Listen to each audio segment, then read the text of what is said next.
ভারতের অভিজ্ঞতা থেকে যুক্তরাষ্ট্রের শিক্ষা নেওয়া উচিত বলে মন্তব্য করেছেন মার্কিন প্রেসিডেন্ট জো বাইডেন। শনিবার কোয়াড সংগঠনের নেতাদের সম্মেলনে তিনি এ মন্তব্য করেন।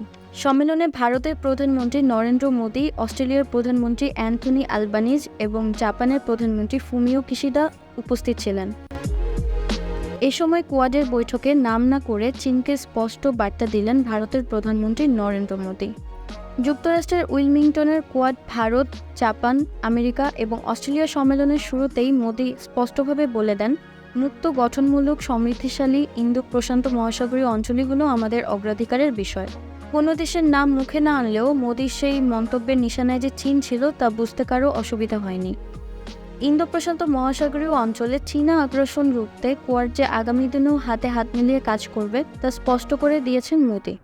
বিশেষত কোয়াড আগে থাকলেও মূলত বাইডেনের আমলেই সেই চতুর্দশীয় অক্ষের গুরুত্ব বৃদ্ধি পায়। তিনি কোয়াডকে রাষ্ট্রনেতাদের মঞ্চ হিসেবে তুলে ধরেন। কিন্তু কয়েকদিন পরে বাইডেন আর যুক্তরাষ্ট্রের প্রেসিডেন্ট থাকবেন না। সেই পরিস্থিতিতে আবারও কোয়াডের গুরুত্ব কমে যাবে কিনা তা নিয়ে একাধিক মহলে প্রশ্ন উঠেছে। সেই সব যাবতীয় শঙ্কা দূরে সরিয়ে রেখে শনিবার মোদির কাঁধে হাত রেখে বাইডেন বলেন, কোয়াড থাকবে।